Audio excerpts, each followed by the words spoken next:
మీ business ను develop చేసుకోవాలి అనుకుంటున్నారా? మీ పరపతిని పెంచుకోవాలి అనుకుంటున్నారా? అయితే ఓకే టీవీ ద్వారా ఎల్ బ్యాండ్, ఆస్ట్రన్ band ad, scrolling ad, ad with voice overs, logo bug, video ads ద్వారా మీ యాడ్స్ ను పబ్లిష్ చేసుకోండి.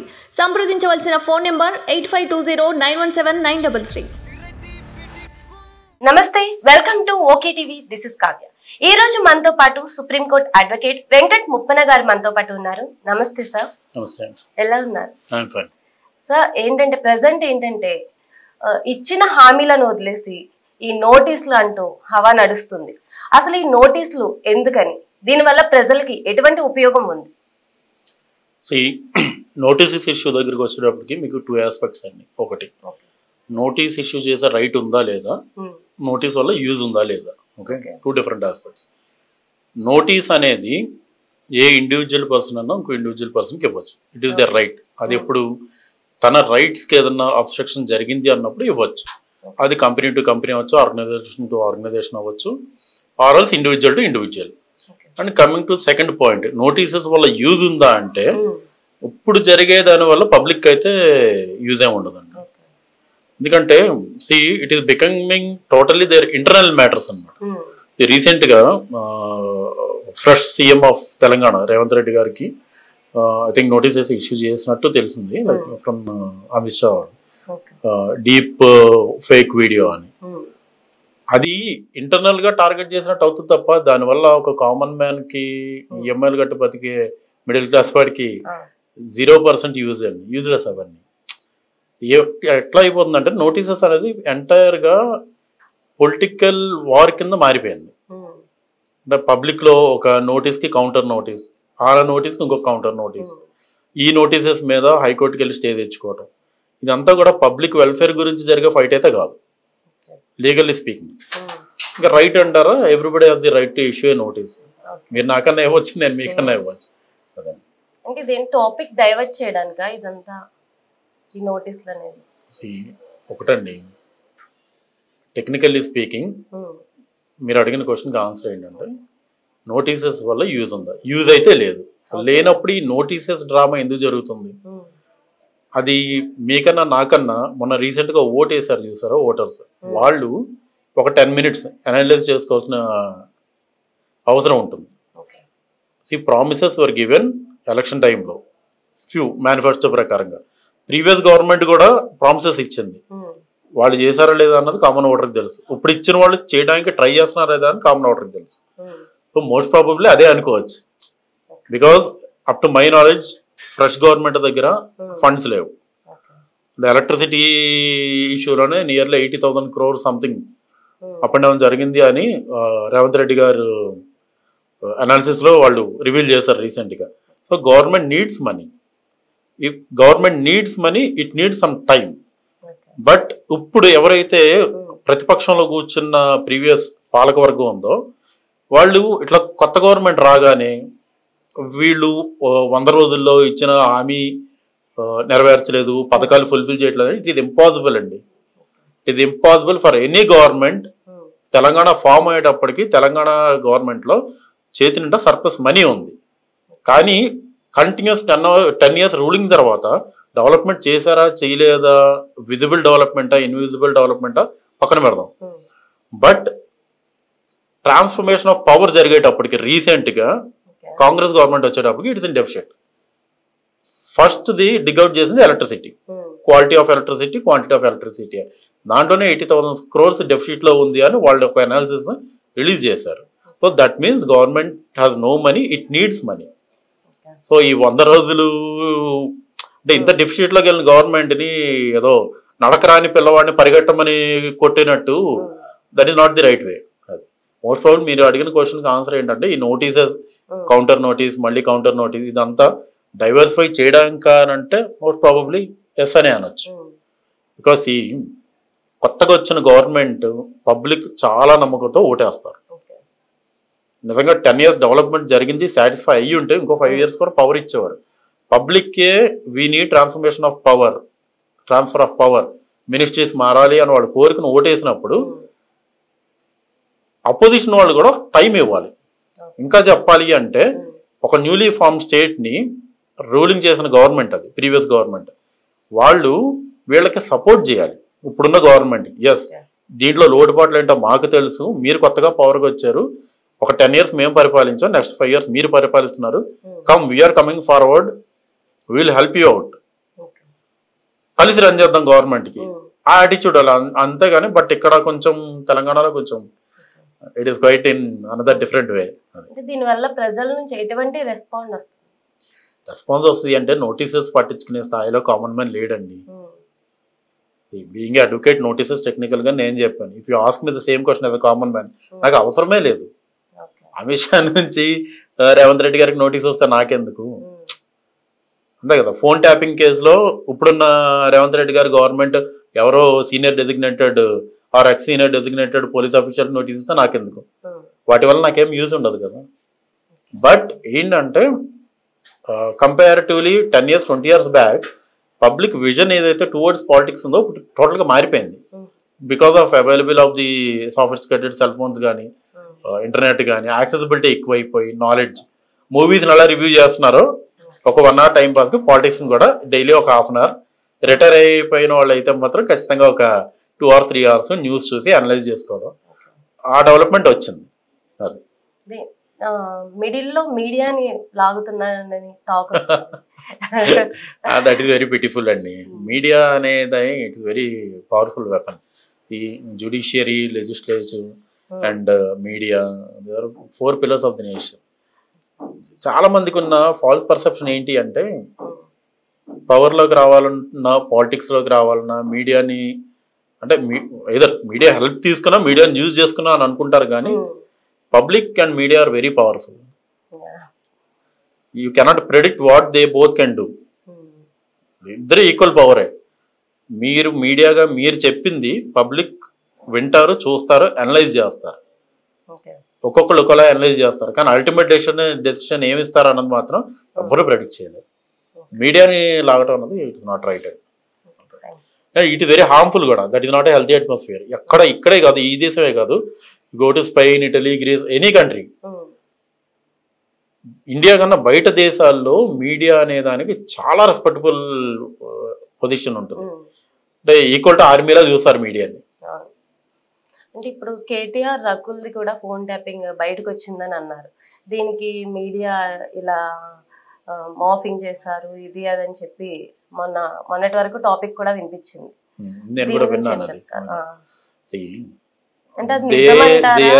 ఒకటండి, they are at a allegation stage. KTR గారిది రకుల్ ప్రీత్ సింగ్ వాళ్ళిద్దరి మధ్యలో జరిగిన కాన్వర్సేషన్ ఓ టాపిక్ లో బయటకు వచ్చింది అంటే టెక్నికల్లీ ఏ ఎలక్ట్రానిక్ ఎవిడెన్స్ అన్నా legally speaking the should be proved in the court of లా. దానికి ఒక ఫారెన్సిక్ ల్యాబ్ అనాలిసిస్ ఉంటుంది, కోడింగ్ డీ కోడింగ్ అని ఉంటుంది, హ్యాష్ వాల్యూస్ అని ఉంటుంది. అవన్నీ ప్రూవ్ అయితేనే కానీ దాన్ని రైట్ ఆర్ రాంగ్ అనేది అంటే మనం కాదు, కామన్ పబ్లిక్ అంత తొందరగా కంక్లూజన్ రాకూడదు. అంతే కదా, ఇది అదిగో తోక అంటే ఇదిగో పులి అన్నట్టు. All these things are political dramas అండి. నేను డీప్గా డిగ్ చేయను కానీ, బట్ ఒక కౌంటర్కి ఇంకో కౌంటర్ అనుకోండి మీరు. ఏ అలిగేషన్ అన్నా, ఏ లిటిగేషన్ అన్నా, if claimed for the right it should be proved in the court of law. If it is civil court, criminal court. మీరు చెప్పేవన్నీ all these segments will follow under the criminal aspects. Breach of privacy, phone tapping, it is one of the heinous offences. అది ఇప్పుడు నేను ఎవరో ఒక వ్యక్తితో ఏం మాట్లాడుతున్నాడు అనేది మీరు వినడం అనేది ఇది హారబుల్ థింగ్. అది కంక్లూజివ్ ప్రూఫ్ అనేది లేకపోయినా మీరు నా ఫోన్ ట్యాప్ చేయలేరు, నేను మీ ఫోన్ ట్యాప్ చేయలేరు. పర్మిషన్ తీసుకుని చేయలేదు. This is called misuse of power, clear misuse of power. ఒక సామెత ఉంది, రాజు తలుచుకుంటే దెబ్బలకు కరువు అని. ఇది కూడా అంతే. I don't take the name, but highest person in the state, for example me boss ఉన్నారు, మీ బాస్ మీకు ఒక వర్క్ చెప్పారు, in the interest of public అంటారు, ప్రజల మంచి కోసం మీరు చేస్తారు కదా. మధ్యలో స్కేప్ గోట్ ఎవరైపోతారు? మీరు అయిపోతారు. అవునా? అంటే ఆర్డర్స్ ఇచ్చే వాళ్ళు బయటికి రారు కానీ మిడిల్ లో obviously in any department the working professionals are scapegoats. ఇంకా చెప్పాలంటే బలిపశువులు. సుప్రీం కోర్ట్ లెవెల్లో I see few cases which come from Jharkhand, Uttaranchal, some West Bengal. ఏం చేయలేం, కన్విక్షన్స్ పడిపోతాయి వాళ్ళకి. Direct convictions. ఎందుకంటే గ్రౌండ్ లెవెల్లో వీళ్ళు దొరికిపోతారు. మీ బాస్ మీకు చెప్పిన దానికి ఎవిడెన్స్ ఉండదండి. మీరు చేసే ప్రతి పనికి టెక్నికల్గా ఎవిడెన్స్ దొరుకుతారు. మీరు కన్విక్షన్ మీకే పడుతుంది. అంతే కదా. ఈ యుద్ధంలో ఫస్ట్ బెలయ్యే సైనికులే. Even the highest position of the police officer, అంటే not the highest, the person was caught red handed రీసెంట్గా ఈ ఫోన్ ట్యాపింగ్ కేసులో. అదే కదా జరిగింది. అండ్ హూజ్ ఇన్స్ట్రక్షన్స్ అంటే నిన్న కూడా నేను స్క్రూలింగ్లో చూస్తాను. పదే పదే ఎక్స్ సీఎం కేసీఆర్ గారి పేరు చెప్పారు. చెప్పింది ఎక్కడ ఎలా చెప్పారు అనేది ప్రూవ్ చేయడం కష్టం. కానీ ఫోన్ ట్యాపింగ్ నేను చేశాను, నేను అడ్మిట్ అయ్యాడంటే కన్విక్షన్ పడిపోతుంది. అర్థమైందా మీకు logic? That is a very mindful game done by the politicians. Very mindful game. ఇప్పుడు గుర్తుపెట్టుకోండి, సైనికులు వాళ్ళు ఎవరన్నా కావచ్చు, లో లెవెల్ ఎంప్లాయీస్ అవ్వచ్చు, పబ్లిక్ అవ్వచ్చు, లేదంటే కార్యకర్తలు అవ్వచ్చు, ఫస్ట్ బలైపోతే వాళ్ళే. నో డౌట్ అన్న. మీరు ఏ చరిత్రను తీసుకోండి, ఏ యుద్ధం అన్నా తీసుకోండి, పోయేది వాళ్ళే. ఒక ర్యాలీ వచ్చింది అనుకోండి, ఒక ర్యాలీ వస్తే రోడ్డు మీదకి వచ్చి నించునేది కూడా వాళ్లే పాపం. ఫర్ ఎగ్జాంపుల్ ఇమాజిన్, ఒక సీఎం ర్యాలీ ఉంది, పబ్లిక్ ఎవరు రాలా, సక్సెస్ఫుల్ అవుతుంది అది. అక్కడ వచ్చి ఆ ర్యాలీని సక్సెస్ఫుల్ చేసేది వాళ్లే. బలైపోయేది కూడా ఫస్ట్ ఆ కార్యకర్తలే. చూసి ఏదైనా ఒక మంత్రి ఏసీ రూమ్ లో కూర్చొని ఇంకొక ప్రతిపక్షంలో ఉన్న వాళ్ళు ఒక మాట అన్నారు. సపోజ్ ఒక మంత్రి వెళ్ళి ఇంకొక ప్రతిపక్ష నాయకుడు ఇంటికి వెళ్ళి కొట్టడు, ఫైట్ జరగదు. రోడ్డు మీదకి వచ్చి ధర్నాలు చేసి బలైపోయేదంతా కామన్ మ్యాన్. ఆబ్వియస్లీ దట్టు ఇండియాలో అయితే స్పెషలైజ్డ్గా వాళ్ళే. అవుట్ ఆఫ్ ఇండియా అంటే కొంచెం సెన్సిబుల్గా ఉంటారు, చాలా సెన్సిబుల్గా ఉంటారు. నేను అవుట్ ఆఫ్ ఇండియాలో if you see in UK or US, prime minister common man లాగా వచ్చి షాపింగ్ మాల్కి వచ్చి షాపింగ్ చేసుకుని వెళ్తారు. Right to question the prime minister. ఇండియాలో మీకు అది లేదు. క్వశ్చన్ వదిలేసేయండి, మీరు ఫోన్లో మాట్లాడడం కూడా చాలా కష్టం. ప్రైమ్ మినిస్టర్ వరకు వదిలేసేయండి, చీఫ్ మినిస్టర్ వదిలేసేయండి, మినిస్టర్ అతను కూడా వదిలేండి, ఎమ్మెల్యే అని చెప్తున్నా. 10,000 మందికి ఎమ్మెల్యేని కలాలి అని ఉంటే 100 మందికి అవకాశం దొరుకుతుంది. That is the situation in India. తప్పు చేసే వాళ్ళు తప్పించుకుంటున్నారు, మిగిలిన వాళ్ళు బలైపోతున్నారు. చెప్పచ్చలేదో నాకు తెలీదు, మళ్ళీ రేపు పొద్దున కాంట్రవర్షియల్ అవుతుందేమో, బట్ ఐ డోంట్ కేర్. చెప్తా చూడండి, తప్పు చేసిన వాళ్ళు తప్పించుకోవచ్చు అంటే తప్పుని ప్రూవ్ చేయగలగాలి. Who should prove that? The government. Topic వచ్చింది కాబట్టి మీకు చెప్తా వచ్చిన point. The government has the responsibility to prove the crime, proper evidences collect చేసి. ఫర్ ఎగ్జాంపుల్ ఒక హోమ్ మినిస్టర్ స్థాయి వ్యక్తి అనుకుందాం, అది వదిలేద్దాం. ఒక మినిస్టర్ స్థాయి వ్యక్తి, హోమ్ మినిస్టర్ కాకుండా, ఆ వ్యక్తికి సంబంధించిన వాళ్ళు, ఇంట్లో వాళ్ళు కానీ, చుట్టాలు కానీ, బంధువులు కానీ ఏదైనా క్రైమ్ అనుకోకుండా జరిగింది. For example hit and run case ఏదో అనుకుందాం, అది కావాలని చేశారా, ఇంటెన్షనల్ అన్ఇంటెన్షనల్. సదరు పోలీసు వ్యక్తి, మేము డీజీపీ కానీ డిఐజీ కానీ ఎవరన్నా కావచ్చు, నిర్భయంగా మన దేశంలో హోమ్ మినిస్టర్ ఇంటికి వెళ్ళి హోమ్ మినిస్టర్ కొడుకుని అరెస్ట్ చేసి రిమాండ్కి పంపించిన దాఖలాలు ఏమైనా ఉన్నాయా? ఒక్కటి ఉందా? ఇండియాలో జరగదు అది. ఇన్ కేస్ జరిగి రిమాండ్కి పంపించినా ఆ కేసు కోర్టులో ప్రూవ్ అవడం కష్టం అని నేను అంటా. ఎందుకంటారు? Not the mistake of the court, again the fault of the investigating officer. చాలా మంది ఏమంటారంటే, ఈ మధ్య చాలా ఫ్యాన్సీ స్టేట్మెంట్ ఒకటి ఎక్కువ అయిపోయింది సోషల్ మీడియా వచ్చిన తర్వాత. సినిమాలో విని అది బయట యూజ్ చేస్తున్నారు. లాలో ఉన్న లూప్ హోల్స్ యూజ్ చేసుకుని అంటారు. లా ఇప్పుడు లూప్ హోల్స్ లేవండి. Indian law is one of the strictest law కాబట్టే అజ్మల్ కసాబ్ అనేవాడికి ఉరిదీయగలిగాం. ఓకే, గ్యాంగ్ రేప్ చేశారు కదా, ఢిల్లీ గ్యాంగ్ రేప్, వాళ్ళ 4 ఉరిదీయగలిగాం. తీసామా లేదా? Who has the responsibility to bring the evidences till the court? ఎవరు చేయాలి? Government, investigating officer, circle inspector. అతను కోర్టుకి ఇతను ఒక క్రైమ్ చేశాడని ప్రాపర్ ఎవిడెన్స్ ఇస్తే court will punish him. Court deals with the law, police should deal with the procedure, CRPC. Court deals with the IPC. Okay, అంటే in case of punishments, the aspect of punishment నేను చెప్తున్నా. ఇది జరగాలి కదా. నేను police స్టేషన్కి వెళ్ళి చెప్తా, ఎవిడెన్సెస్ అంటే ఎక్విటల్ వరకు రాకుండా ఖచ్చితంగా కన్విక్షన్ పడేలాగా ప్రాపర్ ఇన్వెస్టిగేట్ చేసి ఎవిడెన్సెస్ ప్రొడ్యూస్ చేయాల్సిన బాధ్యత ఎవరిది? పోలీస్. ఓకే, పోలీస్ అనొద్దు, government, right? You are paying tax to the government. మరి ఎక్విటల్స్ ఎందుకు వస్తున్నాయి? థెఫ్ట్ కేసెస్లో ఎందుకు వస్తాయి? మర్డర్ కేసెస్లో ఎందుకు వస్తాయి? జరుగుతున్నాయి కదా. I don't say that they are not functioning. Proper functionality, advance technology అనేది ఇంకా పెరగాలి. ఇప్పుడు కొత్తగా వస్తున్నాయి కదా 3 laws July 1st నుంచి. దాంట్లో కూడా ప్రొవిజన్స్ అన్ని మార్చారు, స్ట్రిక్ట్ చేశారు. కోర్ట్స్ ఎప్పుడు తప్పు ఉండదండి. Law is very strict in India. ఒక ఎగ్జాంపుల్ చెప్తా. You have a fine, helmet పెట్టుకోకపోతే ఫైన్ ఉంది, సీట్ బెల్ట్ లేకపోతే ఫైన్ ఉంది. Fine is there, law is there, but we will not follow the law. Fine వేస్తే మాత్రం మళ్ళీ గవర్నమెంట్ని తిట్టుకుంటాం.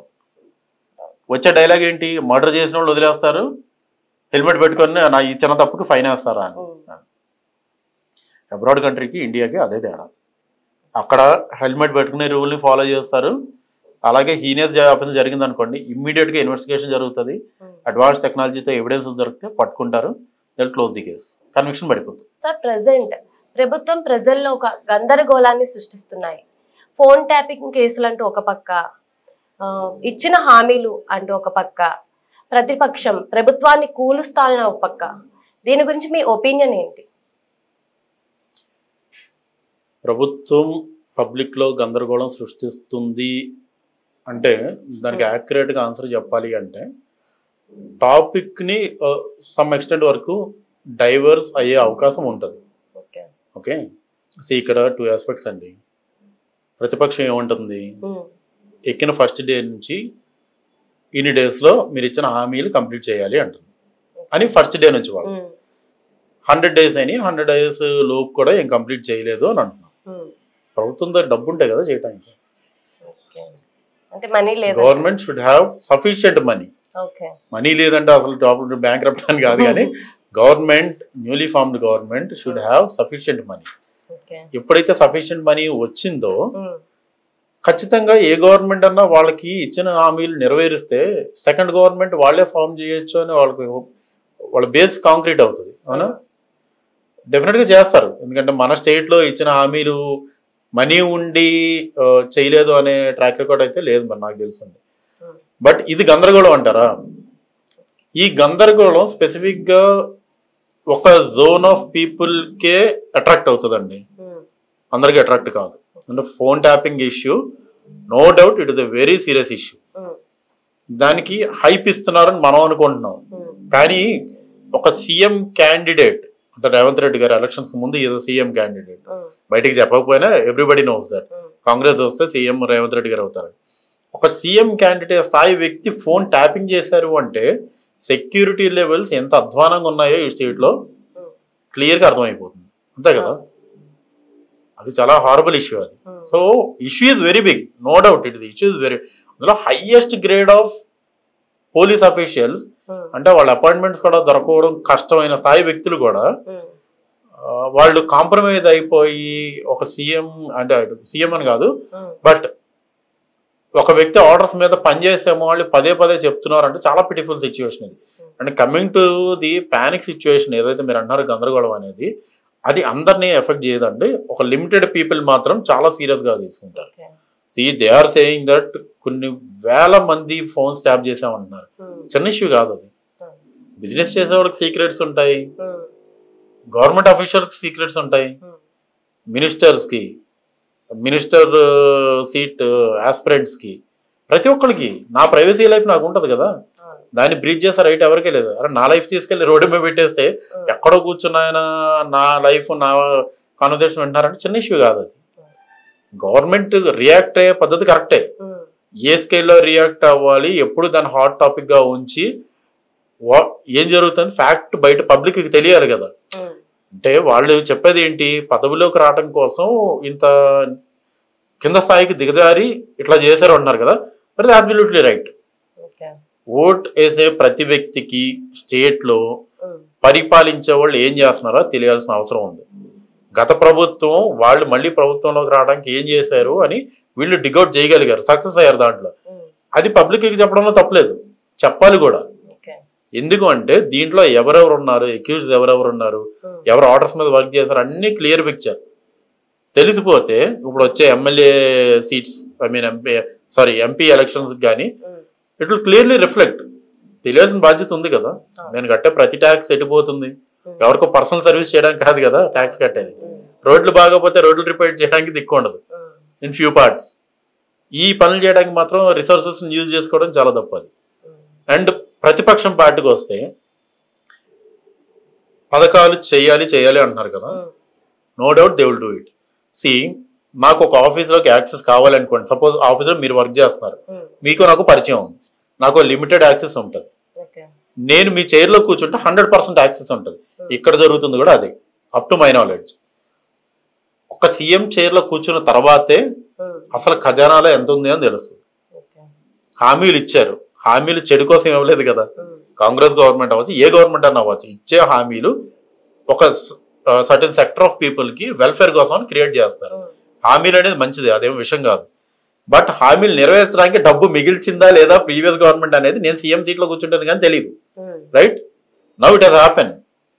శ్రీ రేవంత్ రెడ్డి గారు he sitting in CM chair, he has access to every corner of the office, he knows exactly how much money is there in the government. Right, దానికి తగ్గట్టు it will take time. దాన్ని ఏదో భూతత్వంలో పెట్టేసి, నిజంగా నాట్ యాజ్ అడ్వకేట్ ఒక civilian గా నేను ఒక క్వశ్చన్ అడగాలనుకుంటున్నాను. మీరు 100 రోజుల్లో హామీలు నెరవేర్చలేదు అని అంటున్నారు కదా, నెరవేర్చగలిగేంత డబ్బు ఖజానాలో ఉందా? ఎందుకంటే నాకు తెలుసండి, తెలంగాణ స్టేట్ ఫామ్ అయ్యేటప్పటికి something 15,000 crores or 16,000 crores pocket లో ఉంది. బట్ రీసెంట్ గా వీళ్ళ అనాలిసిస్, వీళ్ళ సర్వేస్ ప్రకారంగా తెలంగాణ గవర్నమెంట్ 8 లక్షల కోట్లు అప్పులో ఉంది. నా పాకెట్ లో 16,000 కోట్లు ఉంటే నేనేమైనా చేస్తా కామన్ మ్యాన్ కి. నా పాకెట్ లో నేను ఎవరికో 8 లక్షల కోట్లు అప్పులు పాలైపోయి నా రాష్ట్రం పేరు మీద అప్పులు తీసుకొచ్చి ఇవి చెయ్యాలి అంటే ఇట్ ఈస్ నాట్ పాసిబుల్. అంటే ఈ పథకాల కోసం ప్రీవియస్ వ్యక్తులు తీసుకొచ్చిన అప్పుకి ఇంకొక అప్పు నేను యాడ్ చేసినట్టే. అది కామన్ మ్యాన్ వెల్ఫేర్ కి అంత మంచిది కాదు. స్కీమ్స్ అనేవి I'm not supporting any government, but as a common man speaking, ఎందుకంటే ఇది కామన్ ఓటర్ కి, మిడిల్ క్లాస్ వాళ్ళకి, వైట్ రేషన్ కార్డు హోల్డర్స్ కి డైరెక్ట్ గా రిఫ్లెక్ట్ అయ్యే సబ్జెక్ట్ ఇది. నేను చెప్పేది ఒకటే, ప్రతిపక్షం ఓడిపోయిన వాళ్ళు బాధలో ఉంటారు. They need a point to do something. ప్రశ్నించడానికి ఒక క్వశ్చన్ కావాలి, అవునా? ప్రశ్నించడానికి ఒక ప్రశ్న కావాలి. ఆ ప్రశ్న ఏంటి అంటే పథకాలు దొరికినాయి, పథకాలు నిర్వర్తించాలంటే డబ్బు ఉండాలి. తెలంగాణ వచ్చినప్పుడు ఎంత డబ్బు ఉంది, కాంగ్రెస్ గవర్నమెంట్ వచ్చినప్పుడు ఎంత డబ్బు ఉంది? 8 లక్షల కోట్లు అప్పు అంటే చిన్న విషయం కాదు. ఇంత డెవలప్డ్ స్టేట్ లో highest tax collecting state, one of the highest tax collecting state in India. So ఈ డైరెక్షన్ లో టార్గెట్ చేయడం అనేది కరెక్ట్ కాదు.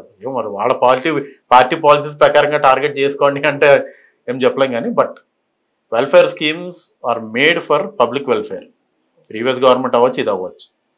బట్ సీఎం సీట్లో కూర్చుంటేనే కానీ నాకు తెలియదు ఏముంది పాకెట్లో అని. నౌ రేవంత్ రెడ్డి గారికి తెలిసింది, ఈ నోస్ వాట్ టు డూ. అరే లెట్ హిమ్ డూ సంథింగ్. ఒక టైం అనేది ఇచ్చి చెప్తున్నాం కదా, నడక కూడా రాని పిల్లలు పరిగెట్టలేదని కొట్టినట్టు ఉంది ఇది. ఇట్ ఇస్ నాట్ అంత అంటే ఒక తెలంగాణ రాష్ట్రాన్ని తీసుకొచ్చిన కుటుంబం, అలాంటి కుటుంబం, ఇంత రాజకీయ పరంగా ఎక్స్పీరియన్స్ పెట్టుకున్న కుటుంబం, వీళ్ళు కొంచెము అంటే వాళ్ళకి అనుభవం లేక ఇలాగా 100 రోజులు ఎందుకు చేయలేదని అడిగితే okay, it's a sensible question.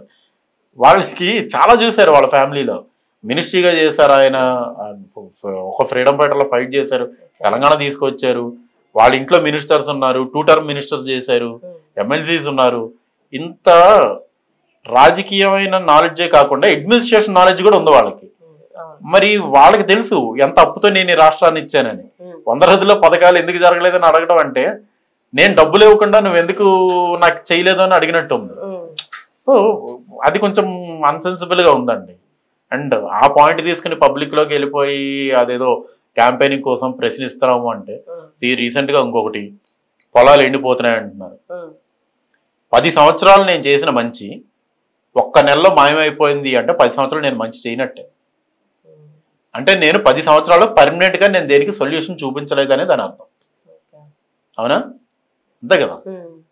నేను ఒక ఇల్లు ఖాళీ చేయగానే ఇల్లు పడిపోయింది అనుకోండి, నేను ఎప్పటికప్పుడు దాన్ని టెంపరీగా అట్లా చూపించాను బయట వాళ్ళగానే తప్ప నేను లైఫ్ టైం ఉండేలాగా నేనేం చేయలేదు 10 years దాని అర్థం. ఇది కూడా అలాగే అర్థం చేసుకోవచ్చు.